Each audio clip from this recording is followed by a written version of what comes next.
Hey everyone, how you doing? This is Amon Green, Gourmet Packers all-time leading rusher, and you're watching Packers Total Access Live, your daily source for Packer content.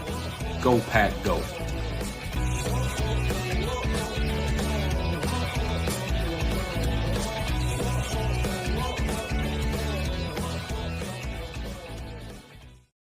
What's up, guys? Welcome into Packers Total Access. My name is Clayton. You can check us out on packernet.com. Find me on Twitter at Packers_access. We are live on YouTube, Rumble, X, Facebook. We're joined alongside Jacob in Wisconsin. We got Tim in Green Bay. Emilio was in here shirtless just a second ago. I believe he'll be joining us shortly. I don't know. I feel like he's still celebrating Cinco de Mayo, boys, and it's well over a month later. So I don't know what's going on there. I do want to give a shout out to the chat tonight, as Chris the Casual says, I want AFAM's mom for a date where I will treat her like a lady, and then lo and behold, AFAM's mom is in the chat. That's kind of lovely, Chris. A match made in heaven right here. So, yeah, that popped off last night, man. I'm telling you, after the show, we noticed that AFAM's mom was hanging out in here. And if you guys aren't on the straight live here, you're missing out, because let me tell you, she's a beaut. She is an absolute beaut. We said thick.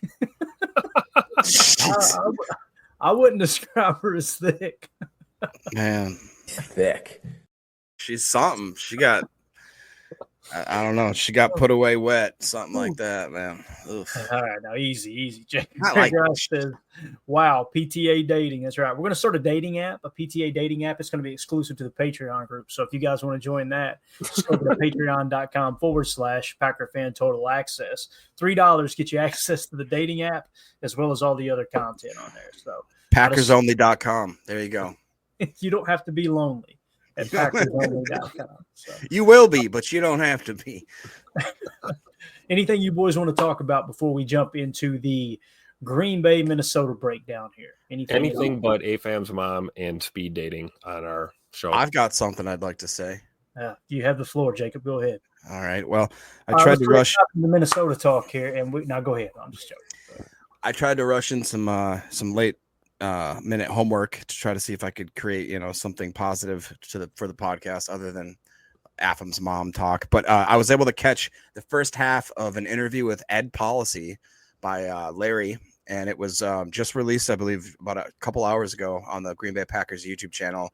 And I will say one thing: Ed Policy seems like a very lovely, very gentlemanly, nice man. But oh my Lord, I thought I was going to fall asleep listening to this guy spit, because he was just very yes sir, no sir, very proper. But I mean, I really liked, it seems like we are passing off the baton in very good, capable hands. It doesn't seem like any moment's too big for this dude. It seems like he has a good head on his shoulders. He really absorbed what Mark has taught him. He's been in the community for 13 plus years. His kids all went to school here, which I think is a really big deal, more than maybe most casual fans would maybe realize, because that's a huge deal, dude. You invest so much. Your kids literally spent their youth, their schooling years, and in this community. I would hope that you're going to do everything you can to make sure that you preserve and respect that community to the utmost. And I thought a fun fact before I had to cut it short to jump on here is Larry was like, hey, there's never been really a situation that's too big for you. At one point, at the same time, he was the president, the commissioner, and the CEO of the Arena Football League, because he was like, I'm the only one that can run this, so I'll do it. I thought that was pretty cool. And I want to say, you may have just mentioned it while I was reading the chat. I apologize if I'm asking you to repeat something, Jake. Didn't his dad, and you guys in the chat probably know, I believe his father was involved with the 49ers. Is that correct? Yeah. Did you already say that? I did not say that, but he comes from basically royalty in that aspect. I can't remember his first name, but the Policy name is legendary. Yeah. Got it. All right. So I'm excited to get the Ed Policy era started here. And again, Mark Murphy, you got to tip your cap, which is what a phenomenal job he did. I'd love to send him out with the Super Bowl this year. That would be absolutely. Oh my gosh, that would be awesome. And I feel like we're closer. Me personally, I think we're closer this year than we were last year. The chances of Jordan being banged up all year are, far slimmer this year, in my opinion. Obviously you can't say we're without Christian, because we were without Christian, significant amount of time last year. It seemed like every other game, it seemed like there was something that was kind of nagging him. He was still trying to battle through injuries and this and that. I feel like your team got better with the addition of Matthew Golden. Now, how much better, we'll find out. I think this defense 1 year in, they may take a slight step back, but if Jordan and the offense protects the football a little bit better, I think you're in a better spot. I do. I think it didn't raise immensely, but I would say 10% increase in the chance of winning the Super Bowl this year, something like that, maybe 15. I just feel like the team, when you go young, right, when you go with a younger team, one thing that comes into play is as time goes on, they're going to improve if you've got the right people, right? So it's like the worst part of that young team, that young era is over, and you're starting to step into them maturing a little bit, and then you add a few veterans. I think the sky's the limit for this team, man. I think they're going to surprise some people if they stay healthy, of course. I agree with that. I think a 10% greater chance to bring Lombardi home this year than last year. Last year, I thought there was a 50% chance, 55% chance. So, yeah, 10% to that. We're somewhere around 65%. 65%. That's what 65% chance of winning it all this year. I'll take them odds. Go Pack, go, baby. United Bates says Carmen policy is pops. And then he went on to say San Francisco 49ers from 81 to 90, 1981 to 1990, vice president plus counsel to owner of the San Francisco 49ers from 91 to 97, president and CEO of the Cleveland Browns from 98 to 2004, president and minority owner. Yep. So comes from a law background as well. So nice. That's awesome. That would explain what you're saying, Jacob, right? He's very direct to the point. Not going to mince any words, right? Yeah, for sure. Coach Flynn says Ed Policy saved the Arena League during COVID times. League almost folded. That's good info there. Appreciate that. And Daryl points out that Ed Policy's been with the Packers since 2012. This is something that I didn't realize he had been there that long, if that is an accurate number there, Daryl, but I know he had been in the waiting, right? Like he'd been working behind the scenes with Murphy. And when you think about that, and you said it is correct, is that right, Jacob, 2012? Yep. So when Mark Murphy took over, it was what? Am I thinking about 2008, 2009, somewhere around that time frame? So, I mean, he's been there, just 3 years shy of the same amount of time that Murphy has been. And Mark Murphy kind of let Ed Policy help him with the Titletown thing, the whole Titletown business development. So, yep. 2007, Mark Murphy was his first year. There you go. All right. Let's dive into it, boys. Listen, we're going to hit on Packers Vikings. We're doing a PFF preview. And again, this is just to kind of see, all right, now that the rosters have been created, let's do a little deep dive into who may or may not have the advantage here. Okay. And I love this picture. First of all, greatest picture ever uploaded to our Patreon ever. That is phenomenal. Yeah. That's a metaphor for this upcoming season right there. My man is asleep too. Look at his eyes closed. He's like, man, he's snoozing. So for those on the pod that can't see this, Tucker Kraft absolutely body slamming a Vikings player with a stiff arm. It's just unbelievable. Let's run that number. Who is that? 21. Let's find out who that is. Yeah, we do need to know that for sure. And is he still on the roster? I need to know that as well. So, all right, how do the Packers stack up against the Vikings? Let's start off with the Packers offense versus the Vikings defense. All right. And let's start with 11 personnel versus nickel. Hopefully you guys can see this okay. I'm going to try to get it right there in the sweet spot. So let's start with the offensive line. We kind of talked about it last night. Rashid from left to right. Rasheed Walker, 68. Aaron Banks, 65. Elton Jenkins, 65. Jordan Morgan, 59, but an incomplete grade because of the injury. And then Zach Tom, 85. When we go to their front four in their nickel look, you've got, I don't know if it's Greenard or Grenard. I've heard it said both ways. Grenard. If I remember correctly, they picked him up. Was it from Houston? Is that who it was? It was someone, I want to say someone out west, southwest. But nonetheless, he was a free agent signing, and I think that was a solid pickup. He grades out an 81. It's showing he'll be rushing off the defense or the offense's left side, so he'll be going up against Rasheed Walker. We know you got to kind of take that with a grain of salt. It can mix and match, and they like to rotate those guys around. On the opposite edge, you got Van Ginkel, who's kind of a little bit more of a hybrid linebacker. He can do a little bit of everything. He can rush the passer. He can also drop into coverage. I want to say he had an interception from the Packers last year dropping into coverage, if I remember correctly. but he grades out with a 71 last year, the 33rd overall edge defender.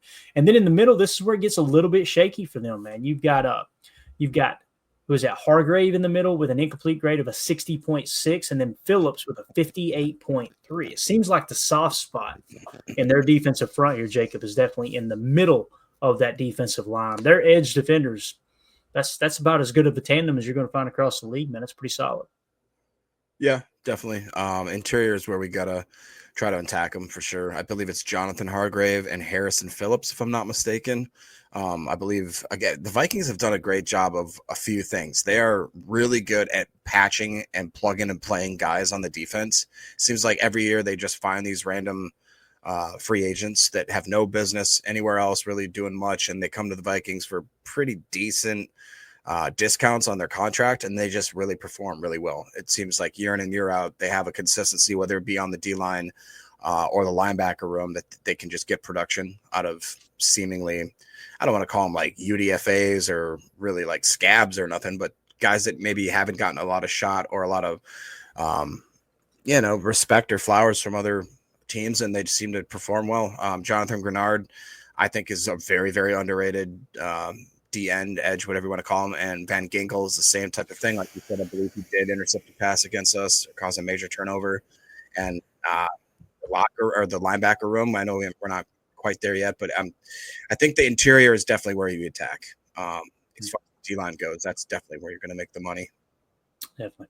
Tim, anything to add here to the offensive line matching up against their front four? A-gap runs, baby. Power run, baby. Yeah. Attack the middle. Let's go. Duo. Yep. Let's do it. And now when you slide to, since we're talking about the running game, let's slide to the linebacker position. They got Pace Jr. at a 63, and then Blake Cashman with a 72. You guys know Blake Cashman was someone we were very vocal and like, hey, let's try to get that guy in here out of free agency 2 years ago.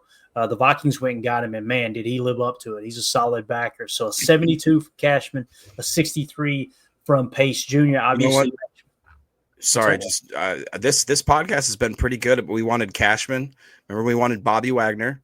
Mm-hmm. There was another linebacker that I thought we kind of tipped our hat at, and he had a decent year too. I can't remember who it was, but it was Isaiah Simmons, and we got him. So that's right. Yeah, that's what it was. There you go. We loved them the whole time. It's true, and not to toot our own horn, but like there weren't. I can't think of a free agent where we were like. I mean, if you go back to who they actually signed at the top of our list, we made our shopping list. It was Xavier McKinney. We went and got him. Bang. Now, Josh Jacobs snuck up on us because we were expecting to get Aaron Jones back, and you didn't expect to have them both. But, man, did Goody crush that signing? So, yeah, I'm with you, Jacob. It seems like the players that we talk kind of highly about, they end up going out and playing good football, specifically Blake Cashman and Bobby Wagner. And you got to think, too, man, what if we had still drafted Edgerrin Cooper, but we had went out and signed Bobby Wagner, who was top 3 in the league? I mean, imagine that 4-3 front, you know? I mean, that was so – but then again, Tim, would Cooper have gotten on the field? Right. Bobby Wagner was there, you know? So it's kind of – Same thing we're talking about this year with, Isaiah Simmons and, a guy like Tyron Hopper, right? Right. You want your best guys out there, but you don't want to be a progress stopper for these young guys, right? Yeah, I keep looking at the chat and seeing AFAM's mom call people darling. I just can't take it, man. It makes me want to laugh the entire time. So anyway, Josh Jacobs, a 92.3 PFF grade, the third highest graded running back in the league, going up against that front and obviously those linebackers in the running game. Now, something else that you got to take into consideration is how this defense is going to operate. Historically speaking, B-Flow over there, Brian Flores, likes to call a lot of zero-man blitz. However, last couple years, he's kind of he can mix and match the same way that Belichick could. And obviously, he studied under Belichick for so many years and won a lot of Super Bowls with Bill. But you kind of look at the matchup of Tucker Kraft with those linebackers. I like Tucker Kraft's chances against either Blake Cashman or Pace Jr. I think that we haven't seen the best version of Tucker Kraft yet. So that's just something to take into consideration there as well. And, of course, the safeties will help a little bit with that, too. Let's just jump to the safety position real quick, and then we'll get into the cornerback wide receiver matchup. So Harrison Smith had a drop-off last year, did he not, fellas? 67? That's kind of – he has to. The guy's 56 years old. I was gonna say, he's going to have to be forcibly removed from the NFL. That guy is not going to retire unless you make him.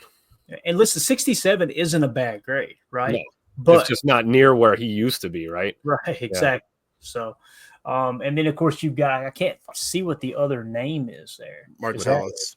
What is it? Martellus. Martellus? Who the hell is that? I need that. Who? Tim? 65 was his PFF grade. I think it's Jonathan Martellus. He's been around the league a few years for sure. Who? Thank you, Tim. So, obviously, the safeties are not the strong point of this defense, but they're not horrible either. You know what I mean? Like a 67 to 65, pretty solid. So Tucker Kraft, who's he going to be matched up on? If they're firing a blitz, it may be matched up on a safety. If they're just playing spot drop or a little matchy look on the backside, it may be Cashman or Pace Jr. So that's kind of how that matchup shakes out. Let's move on to wide receiver. So like we had talked about last night, the starting lineup it shows here is Romeo Doubs, 69, Jaden Reed, 71. Matthew Golden obviously does not have a grade, being a rookie coming in.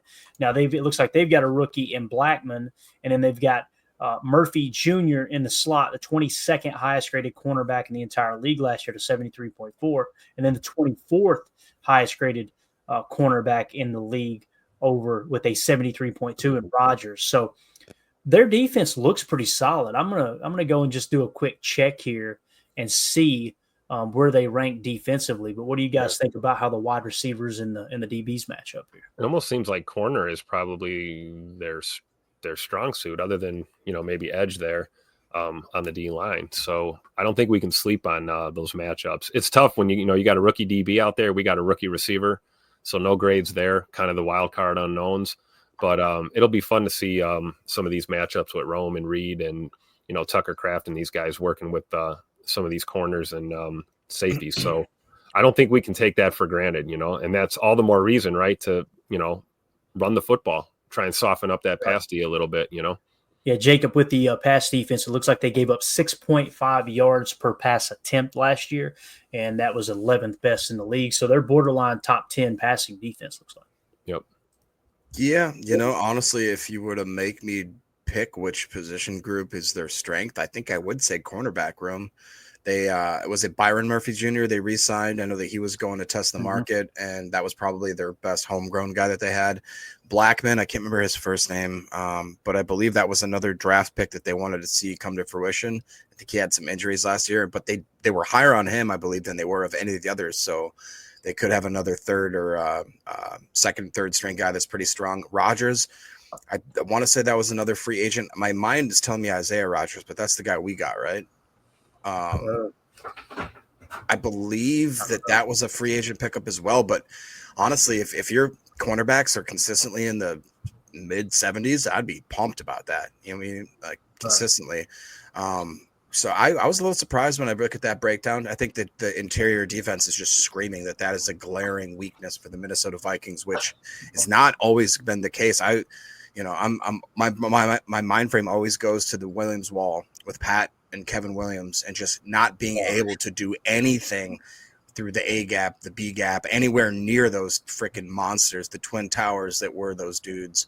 So, yeah, depressing time there with the Williams wall, man. They were such Isaiah Simons. Okay, is who we got. Isaiah Rogers. Yeah.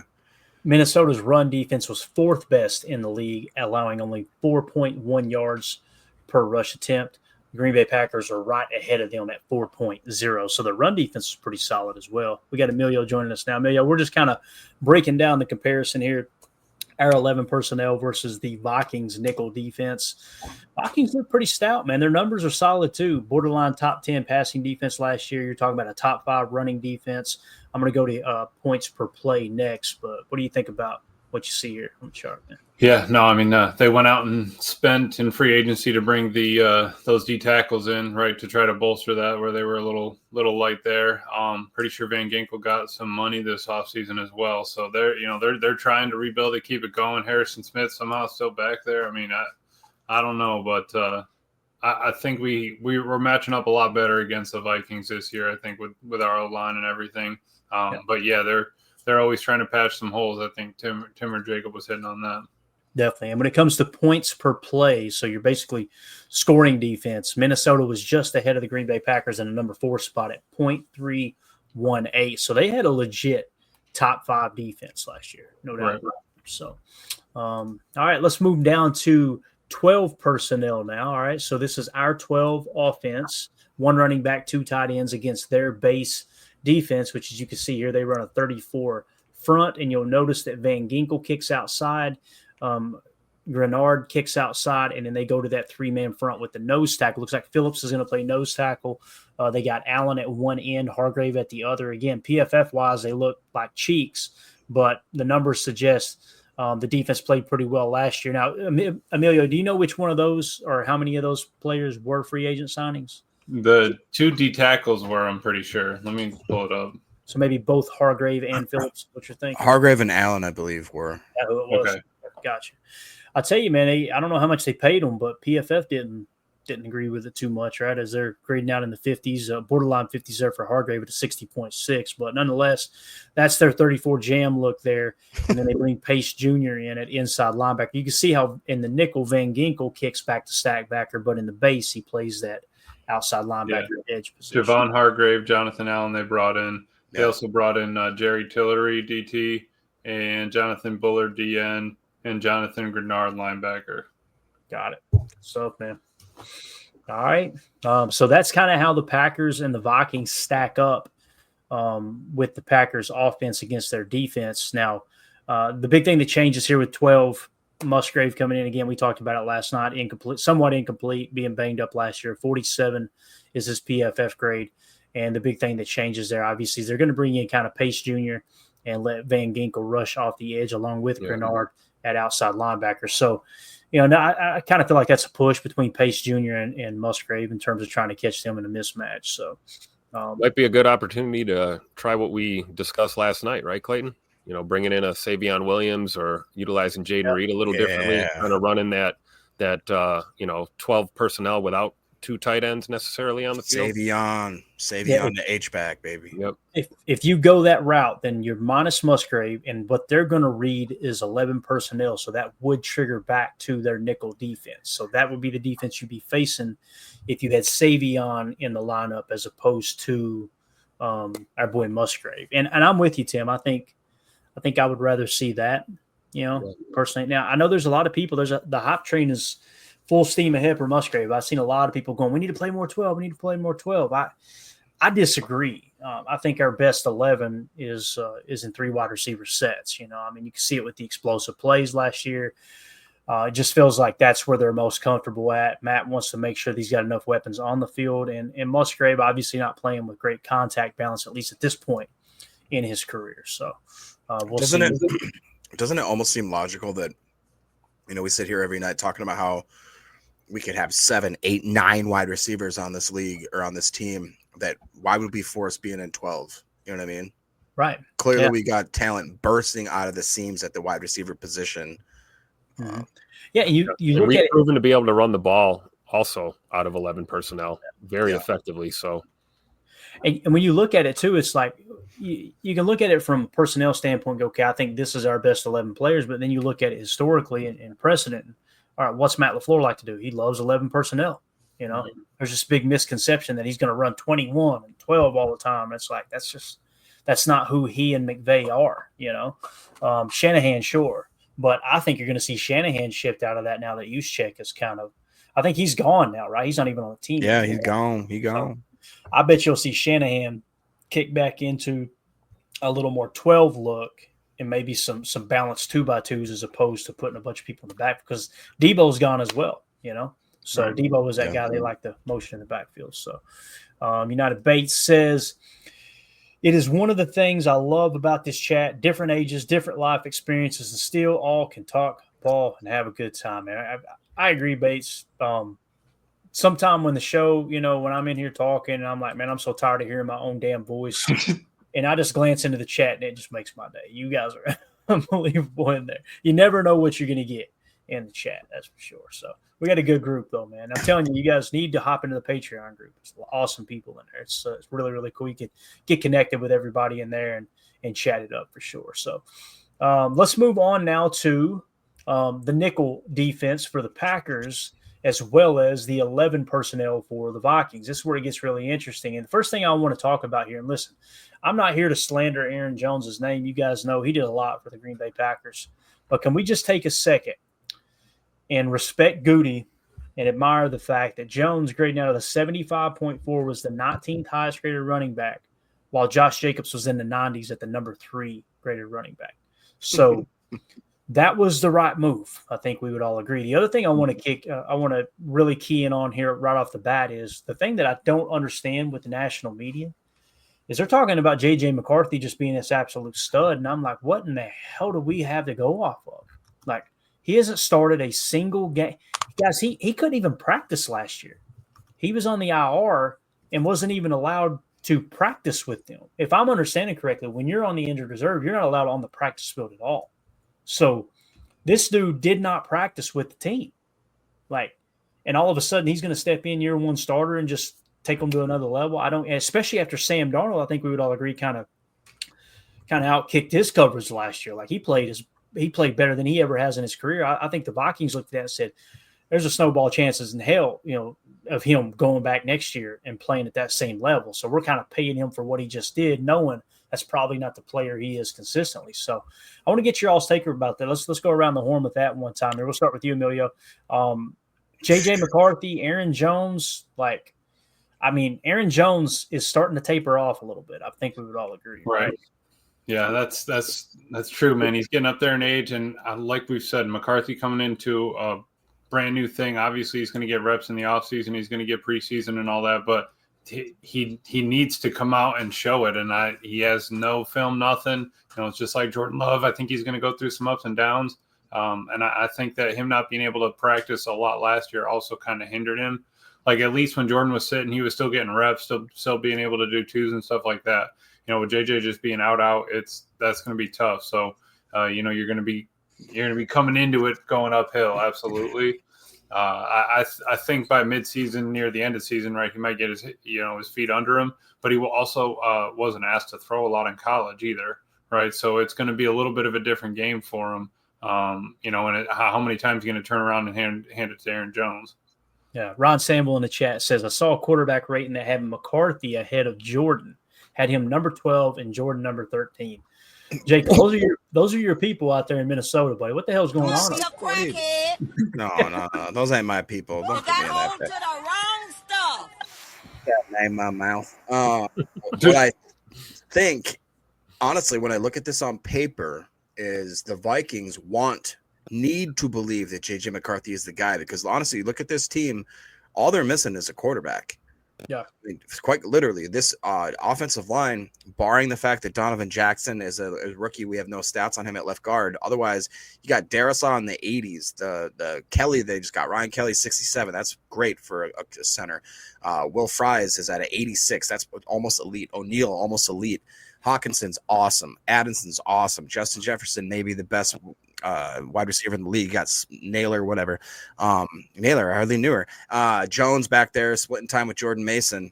And all you need is a decent quarterback, dare I say, a Sam Darnold, to walk into this offense. And this offense is immediately a top 3, top 5 offense. The problem is they don't have that. They have J.J. McCarthy, like Emilio so cleverly took my talking point. This guy was basically a turnaround handed off guy at Michigan. They didn't ask him to do much more than a third and 4. Get me like a 5-yard pass play. Okay, we'll do that. I've heard whisperings, little birdies telling me secrets, if you will. Breaking news here? Not breaking, you got breaking news, Jacob? Yeah, it's breaking. Heard it from a fan right here. Thank you, Tim. People are not exactly seeing this guy, even in the underwear Olympics, the 7-on-7s. He's throwing up ducks and throwing up picks every single practice so far, to the point where even Bad Luck Paul, my good friend, who, even though I like him, he's a Viking fan, so obviously he lived under power lines or ate paint chips as a kid. Here's a guy. He's not comfortable. He definitely would not I guarantee he would not rank JJ McCarthy ahead of Jordan Love. That's for sure. So I think realistic and actual Viking fans that are sober minded and sober physically, doesn't happen often. I think they're actually being honest and they're saying, hey, we don't have our Jordan Love to our Aaron Rodgers yet. We don't have anything among the sorts. So it could be a brilliant, a glorious year to watch the Vikings fandom absolutely melt down like a popsicle in the microwave. You know what I mean? That melts pretty quick, Tim. You know what I'm saying? Hey, I'll tell you this.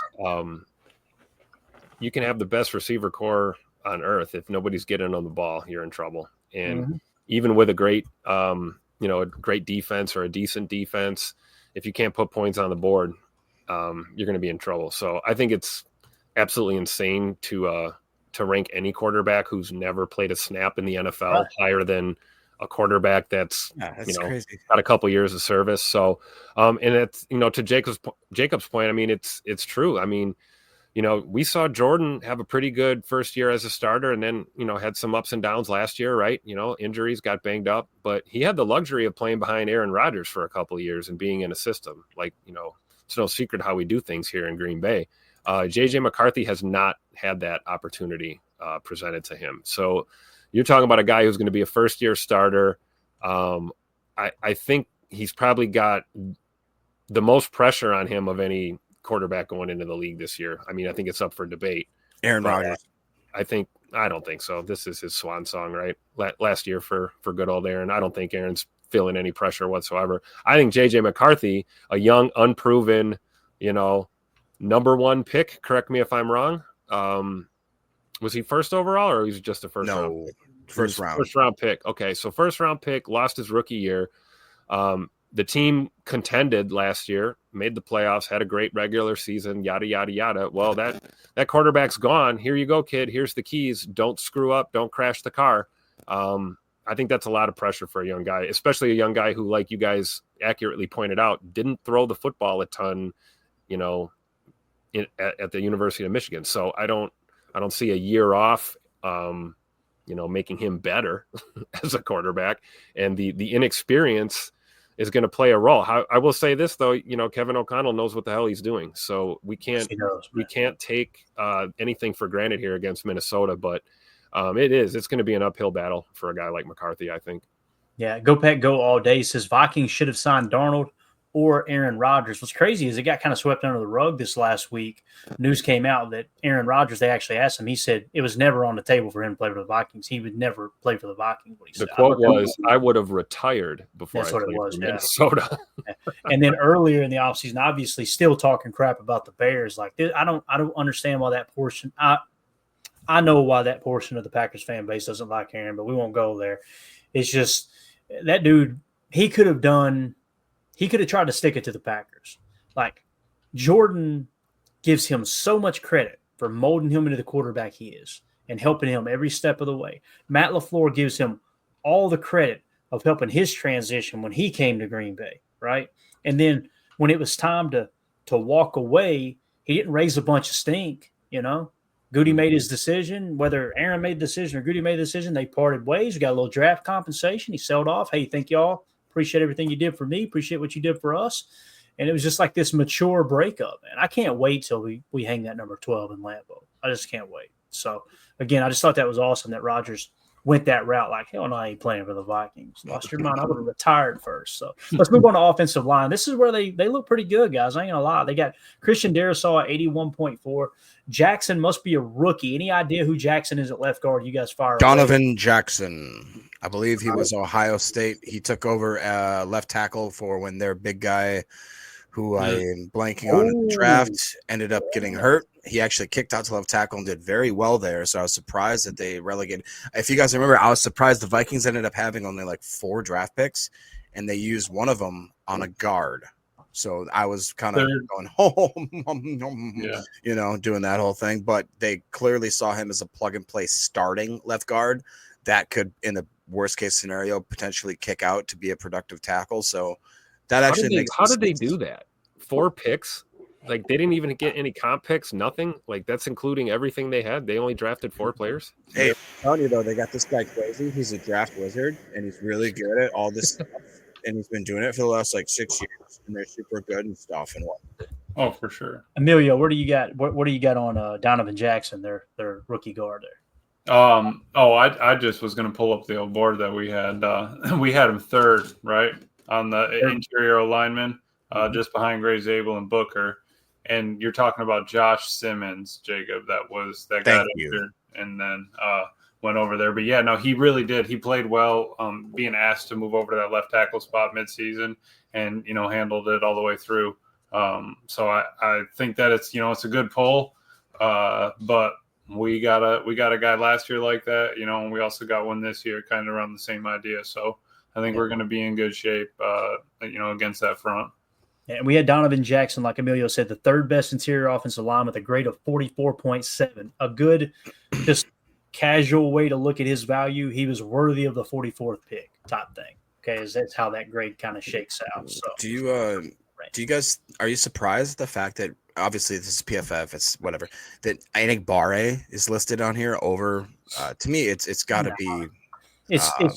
It's just them. They can't get their head out of their ass. They do so many things so well at PFF, and then it comes to this stuff like this, and they just mill it in. I don't know if they just let the system handle it, AI handle it, or whatever. Hey, let's just trigger this stuff. It just makes no sense. It makes none. Like there was times last year where Edgerrin Cooper was starting every game, and they wouldn't put him in the starting lineup. I'm going like they had McDuffie listed every week, and I don't mean to sound like an a-hole here, but it's just like I have zero tolerance for laziness, and it just seems really lazy to put. It's got to be Van Ness, right?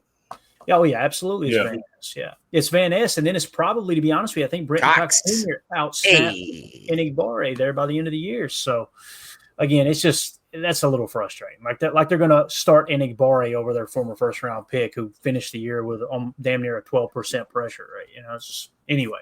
So their offensive line from left to right: Christian Darrisaw 81, Jackson a rookie, Kelly at center 67, not horrible, right? 11th highest graded center according to PFF.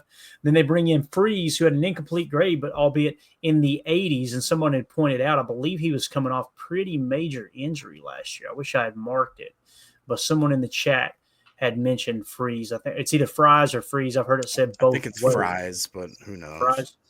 But anyway, they were talking about, I think he had a broken leg or something last year in October, I believe it was. I wanted to give credit to whoever mentioned that in the chat, but nonetheless, he'll be starting at right guard. And then of course, O'Neal at right tackle. They got one of the best tackle tandems in the league. So it's going to be hard to get pressure on that rookie quarterback. However, put it in his lap, put that pressure in his lap, make him beat you through the air, because like you pointed out, Jacob, all they did was turn around and hand the ball off at Michigan when he was there. So I like our chances there. Now against our defensive front, from right to left, from the defensive perspective, again, this is how they've got it listed out, which isn't even accurate anyway. Rashawn Gary 73, Kenny Clark 60, Devontae Wyatt 66, and then of course they got Enigbare there to 56. LVN graded out in the 50s as well, but again, I think those grades are a little bit skewed there. I think he had a much better season than that PFF grade would suggest. So when you look at the tight end position, they've got Hawkinson, one of the better tight ends in the league, at a 74. That was the 8th highest graded tight end in the league. When you go to stack backer for us, people that are going to be kind of matching up with Hawk, at least on those spot plays, things over the middle. Edgerrin Cooper, 85, the 5th highest graded linebacker in the league. Clap it up for him. And then, of course, Quay Walker, 57, coming in the 64 spot amongst other stack backers. So that's kind of how that shakes out. You think Aaron Jones, 75, Hawkinson, 74. You got Edgerrin Cooper at an 85 and Quay Walker at that 57. So I feel good about this matchup against the Vikings. It's going to be hard to get pressure off the edge with their tackles, I feel like, but you got to manufacture that pressure in the middle. I think it's where you get into some run stunting, some run blitzing with Edgerrin Cooper and Quay Walker, and kind of plug those middle gaps. If Aaron Jones takes another step back this year, I think they could be in trouble. And I don't know who their backup running back is. It seems like they usually got a pretty good stable. Jordan Mason. Yeah. Now, he was awesome in San Francisco that one year, right? What did he grade out last year? Do you have any idea what he graded out, Jacob, by chance? I don't know the grade off the top of my head, but he is a baller. They definitely are going to split time with him and Aaron Jones. And he's obviously, fantasy's not everything, but they're projecting that they're going to be one of those split time people. He's supposedly healthy in OTAs. 72-7. Yeah. 26th highest graded running back in the league last year. So that's a pretty good tandem there. But again, it's not like we seen with Detroit breaking them down last night, right? So I'm not too overly concerned about that. Moving also, on. you mentioned Aaron Jones. It's not just the running game that could be a security blanket for an inexperienced quarterback like McCarthy. We know Jonesy catches the ball on the swing pass, screens, leaks, things like that too. So, if they lose him for any extended period of time, or he continues, to get older, I guess like we all do, right? I could see that being an issue for a young quarterback there. Yeah, Jones coming back on a 2-year, $20 million. Mason there on a 2-year, $12 million, and they signed Fries to a 5-year, $88 million. That's a lot of money. How old is he, Emilio? Does it show you Fries?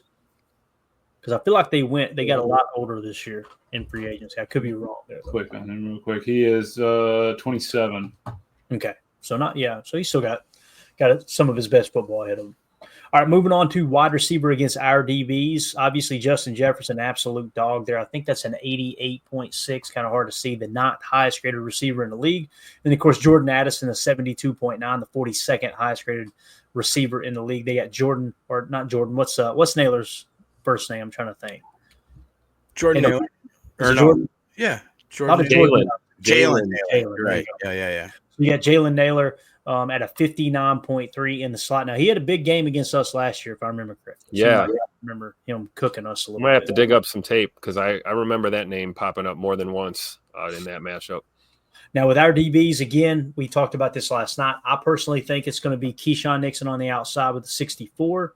I think it'll be Nate Hobbs in the slot. He's grading out a 61 as a corner, but he's played some of his best football throughout his young career in the slot. I think he'll be in the slot, and I think it'll be Carrington Valentine on the outside with Javon Bullard kind of in the bullpen, no pun intended, and rotating in and out safety if for some reason the safety room gets a little banged up there. So they've got the advantage, receiver against DB. I feel comfortable saying that. I'm not going to BS anybody. They got one of the best wide receiver tandems in the league. But again, it all comes back to that quarterback, man. Can the rookie quarterback get the best out of those guys? Because I'm telling you, can the coach get the best out of the rookie quarterback too? Right. And, when you ask that question, Amelia, I think he probably will get more out of J.J. McCarthy than I'm trying to think of Coach Harbaugh did at Michigan. Yeah. Just because KOC is a hell of a coach, man. He's a quarterback coach too. But if McCarthy struggles, you're going to see those receivers struggle, And I'm telling you, man, Justin Jefferson, a little bit longer in the tooth now, right? He's getting a little bit older. And I'm not saying he's over the hill by no stretch of the imagination, but you get to a certain point in your career and they bring in a rookie quarterback. If that rookie quarterback starts to struggle, don't be surprised if Justin Jefferson starts getting frustrated. You know what I mean? Yeah. So that everything that the Vikings are trying to do is hinging on J.J. McCarthy and how he plays. I don't mean to keep bringing it back to that, but that's the cold hard facts, man. That's what it comes down to, right? Because he's got all the reason in the world to succeed as a quarterback, right? You've got a decent running game, you've got a hell of an O-line, and you've got receivers. So if you crap the bed, that's 100% on you. It's going to be on you not reading the defense or understanding the system, Yeah, Tim, I'd go so far as to say that Clayton always talks about, and I believe he quotes, "Take your eye off the ball." Thinking how if you want to really make that last splash like free agent signing, the last thing you add is that star receiver when you have nothing else that you could build. Look at this roster right here. Everything but a quarterback. Everything but a quarterback, bro. You could argue like, hey, we got to go out and get that slot receiver. You know what I mean? Well, it doesn't matter if you got freaking, Emilio throwing him the ball. You know what I mean? That's so true. If you hit on that quarterback, though, and I'm just going to say this because I'm not a McCarthy believer, but is there a chance that he's a real deal? Absolutely. Nobody's saying, oh, he's hot trash, right? If they hit on him and you got him on a rookie deal for the next 4 years with a fifth-year option, they are really set up to do amazing things. If they whiff, though, you wasted a first-round pick and you're back to the drawing board.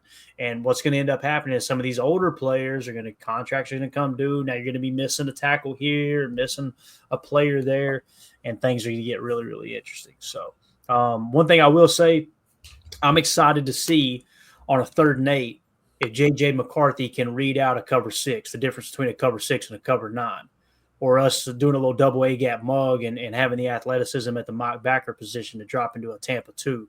And I just love the idea of Xavier McKinney floating around that secondary while they got a rookie quarterback back there trying to avoid pressure in the middle with Devontae White. And now what should be a healthy Kenny Clark getting a lot more pressure on the quarterback. See, the thing is that going into the draft and all throughout the draft process, they always said, well, the hidden talent of J.J. McCarthy is you just don't get to see what he can do. The guy's got a cannon. He's got all the attributes. He's got even some of the athletic traits that you just won't see, but he just didn't get to use them. So we're supposed to believe that through 3-4 years of college or whatever, that whole experience, and now going into the NFL with a year where he's hurt, he's able to dust it off and just start using it in the NFL at the NFL level. To me, that doesn't make sense logically. So it is crazy that I was very surprised. Were you guys surprised that Mr. Brilliant Kwesi Afono or whatever his name is had no option? You ended the season with like 4 possible starting quarterbacks. You had Danny Dimes, you had Sam Darnold, you had JJ. You also had like another guy that was a seasoned vet that could possibly, I think Jared Stidham or something like that. And now you've got JJ. Yeah.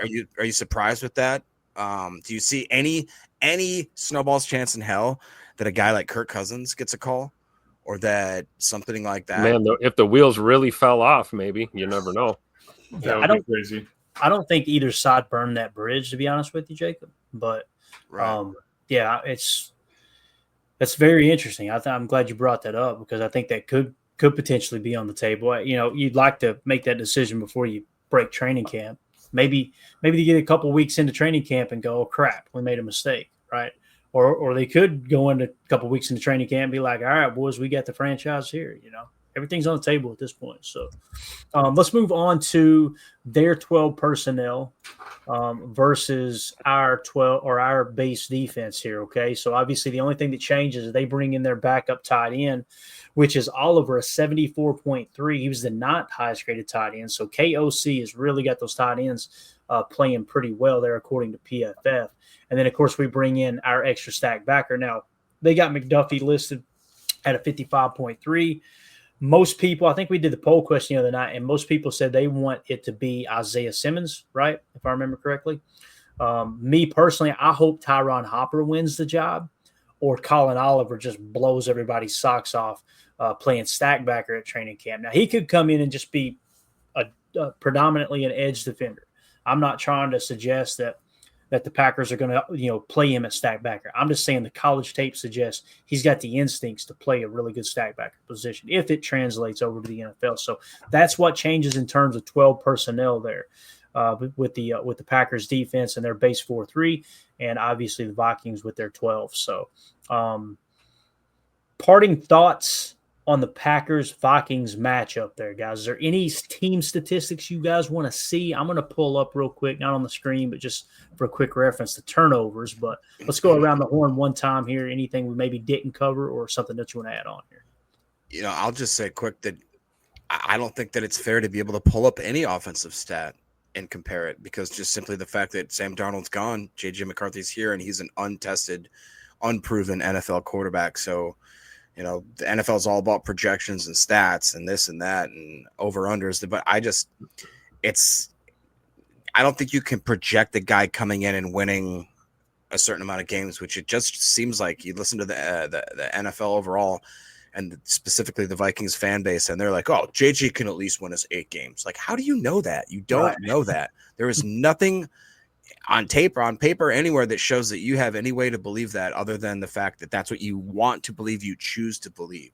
So I'm just going to be super excited to see, one, if they even let this guy dip his toe in the water in preseason and what that initially looks like. And everybody always, scoffs at the preseason. This is this dude's first NFL really in the last year plus, let alone him having to carry whatever momentum or lack thereof into that opening season.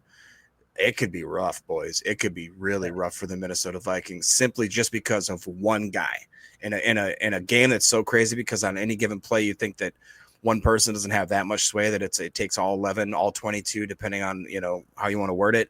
That one dude could ruin that organization. You know what I mean? It's crazy.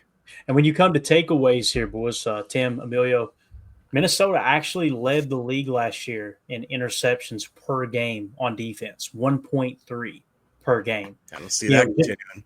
Just like we said with Green Bay, coming in third there at a 0.9 per game, it's going to be hard to duplicate that kind of success, in taking the ball away specifically through the air. You can't expect Minnesota to hit that number again, too, especially with obviously their DBs one year older and obviously coming off a good year. Just like we talked about, the Packers defense may take a slight step back because there's so much tape on them. You're going to have the same kind of thing apply with Minnesota. I don't expect Minnesota's defense to play as good as they did last year. It's going to be hard to kind of duplicate what they did, if that makes sense. But what's your all's take on that, Tim and Emilio? I got a stat. We were 0-2 against the Vikings last year. Yay! We lost both games. We lost both games by 2 points. Okay, Mm-hmm.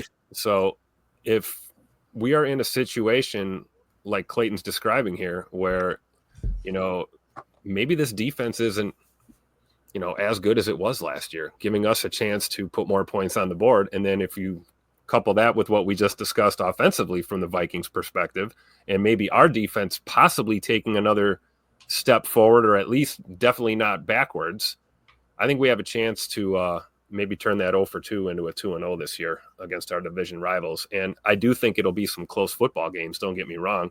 I'm not going to sit here and say that, the Vikings are going to win 1 or 2 games or something this year. I think that would be kind of foolish to think that. But either way, I think we can turn it around. This is a good opportunity in 2025 for the Packers to kind of get over that hump, man, and at least split the series with them at the very least. I'm tired of going 0-2 against division rivals. I don't know about you guys.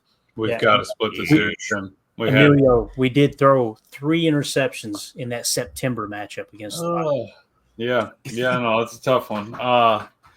But their DB room's going to be looking a little different, right? They brought in Jeff Okudah and Isaiah Rodgers, so they are bringing in some outside talent. And like you were saying, Clay, I don't know if they're going to be able to recreate that completely, but the offense, I think, could be their defense's hindrance. You know what I mean? If they're off the field in 3 plays, or if they're 3 and outs half the time, that's going to take a lot out of this defense. And it's not like they're a young defense that are spry, running around and all that. They do have some age back there, so I think you kind of play the long game with them, and it might work out for you. I think Matt's going to be all right scheming over there, but our defense really needs to step up. The offense is either going to be potent like a firepower, or they are going to struggle, and we need to take advantage. Yep, completely agree, man. It's going to come down to turnover differential. It's going to come down to controlling the mental errors, and I like our chances, man. I think Jordan Love is going to play much better this year, and even with that being said, I feel like he was the 12th, maybe 13th best quarterback in the league last year. If he improves to 7th or 8th this year, being fully healthy, protect the football, and let someone like J.J. McCarthy, a young quarterback, make the mistakes instead of him, I think you'd come out on top on both these games. I wouldn't be surprised if the Packers sweep them. I would probably put it at a push. We win 1, they win 1. Yeah, I'd be happy. Yeah, I think there's a decent chance, a better chance that we sweep the Bears this year, but it'll probably be a push as well. And the Lions are the tough one, right? I could see the Lions beating us both games. Hope it don't happen, but I could also see the Packers pulling one of those out. If you're going to take the North, man, you got to come out and smack these teams in the mouth. And we're going to find out a lot about the Packers week 1. We really are. I'm excited about that Packers-Lions game because it's just going to be the perfect measuring stick right out of the gate. All right, are we going to take the damn North back or not? Right. And if we come out and we get smacked in the mouth and we can't reach their level of play, and listen, we played them close just like the Vikings last year. Yep. So it's not like they boat raced us in both games. That one game got out of hand because obviously the pick 6 right before halftime in the middle 8, that hurts. But yeah, I don't think there's I think you've got as much a chance this year to improve your NFC North record as you had in a long time. I think the Lions are due to take a slight step back. I think the Vikings got uncertainty at quarterback. I think the Bears are always going to bear. And here's the other thing. Everybody, Bears fans, it cracks me up this hill that they're dying on. Hey, hold on. There it is. Mike Vicker's fury. All right. He says, Packers are not sweeping the Bears this year. Bears had the Cheesehead beat both games last year. Okay. Let's go. Mike Vicker's furry. I think that's what it is. Let me take a second to handle this one. So the Packers beat the Bears in the first game, right? And then in the second game, we were without Jair Alexander. Christian Watson shreds his knee. We pulled Jordan Love out of the game, right? And it was funny. One of the arguments, like, I love this Caleb 1-0 at Lambeau. This cracks me up because that's the hill they're dying on this year. Oh, right? yeah. It's like, oh, yeah, look, Caleb's 1-0 at Lambeau. Against the backups, bro. Our playoffs were already locked in. And Matt said, you know what? Christian just shredded his knee. Let's get some of these starters out of here. Isn't Jordan undefeated in Soldier as well? That's come on, Jake. Is that really Emilio? Is that like a big Right. deal? Why would I say anything like that? Now, I just want to ask the resident Bears fan in here real quick. Who has the overall head-to-head record? Packers or Bears? The Packers do. Who has more wins in the history of their existence? The Packers do. Who has more divisional titles? The Packers do. Who has more conference championships? The Packers do. Who has more Super Bowl rings? The Packers do. Who has more NFL championships? The Packers do. I got to give you credit, though. You did beat us at Lambeau last year with our backups in. So clap it up. Let's clap it up. Yeah, you do have deep dish, but where do you get the cheese for your deep dish? Nice. Yes. They lead the league in one thing, though. Murder per capita. Thanks. Okay. We're going to give him some. And mine was bad, Jacob?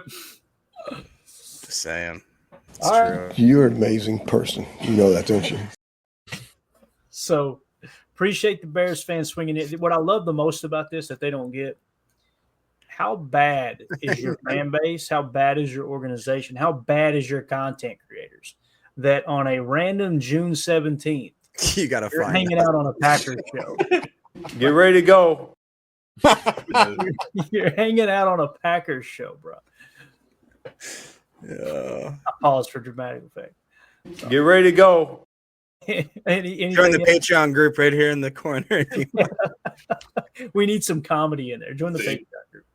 Matter of fact, if you just sign up as a free user in there and mention that you're the Bears fan that was in the chat tonight, I'll give you 1 month free, bub. And I'll just sit back and watch the banter. All right. Get ready to go. You guys got anything else y'all want to hit on before we wrap up here? Let's give a at all? shout out to Mac. Yeah, let's do that. Let's give a shout out to Mac. Yeah, so we've got an awesome giveaway coming up, an opportunity to give to a great organization, the My Autism Connection. And if you go to my Twitter account at Packers_access, there's a link in there, givebutter.com/KRPSJ5.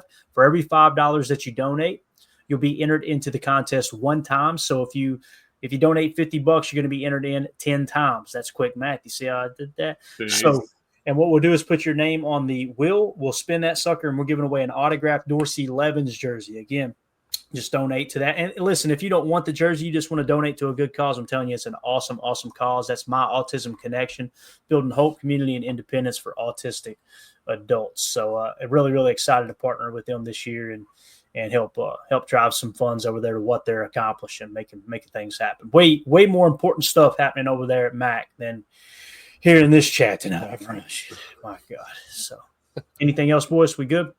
No, J. Cole they win one game in 5 years and all of a sudden start talking the smack. Hey, and you guys know my response. You know what? We might get hit with a copyright, but I don't. Let's it's worth it. It really is. I'm going to show you this is always my go-to. You got to say something smart as I pull this up. I got to find. Well, since we're talking Bears, you want to say something smart? I'll just. Playoffs? Don't talk about it. Playoffs? You kidding me? Playoffs? I just hope we can win a game. Another game. I just hope we can beat the Packers one more time, maybe. All right, so I got it keyed up here. This is always my go-to whenever Bears fans jump in the mentions and everything. Like, yeah, Caleb's 1-0 at Lambeau. I like to hit them with this right here if we can get it to pull up. Just real quick here. And again, it might be a copyright. I don't care. But this is what we always hit them with, right? Notice the record. Oh, look at this right here. Huh? Look at this right here. He says, if we're going to be here, we're going to be here, baby. So as you can see all those dubs. Actually, let's put it up there one more time. And, yeah, right there. There you go. Right there. That was- how ugly is that? Let's count 1, 2, 2018. 3, 4, 5, 6, 7, 8, 9, 10. They got one. 11, 12, 13, 14, 15. I got one. 15 out of 16 games we beat them. They were little Hey, why don't boys you ask that them were the last time born. they had a quarterback that threw for over 4,000 yards? Yeah. Sid Luckman. Oh, wait. Shout out Sid Luckman. You know? No. Sid Luckman didn't even throw for 4,000 Did he not? yards. Well, yeah, Yep. no. And that's never their had- best quarterback they ever had. So Legitimately, they were young little boys that were born and grown to be young men that never once saw a Bears victory. Oh, poor bastards. Just felt like Derek Jacob Kramer Peterson. was the closest, 3,800 yards in 1995. That's Well, he was a stud, wasn't he? Yep. Absolute stud there. I just know this. Come this fall, it's going to be Matt LaFleur belt the ass out there in I was Chicago. just going to say, Bears fans to I'll Caleb. pat you on the butt and you poop in my hand. So You know what I love the most about this? It looks like there's a tear dropping down his cheek. Like, this is going to hurt me more than it hurts you. Yeah. All right, let's get out of here, boys. Appreciate y'all's time tonight. We'll be back tomorrow. We are going to talk Packers Bears, actually. So that was a good little Oh, intro. great into that. segue right Actually, there. Yeah. I threw it in my Actually, mouth a little bit. let me correct this. There may not be a show tomorrow night. There'll definitely be one. The next show we do will be the Packers Bears preview. Tomorrow is 3 years since the passing of my father-in-law, so we like to go over to the military cemetery and pay our respects and go grab dinner. So if I can get home in time, we'll do a show. But if not, please forgive me. We'll be out there, kind of a little tradition there. So anyway, we'll be back for the Packers Bears breakdown. Emilio, it was good to see you, but I'm glad you're still Glad to be back. glad you're still evading. You know what I mean? Making it Grinding. happen. Tom didn't Out get there him yet. grinding. Yeah. I hear you. Straw hat still works as cover.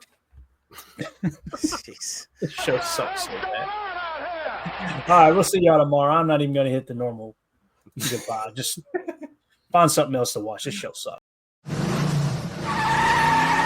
we go. Bye, guys.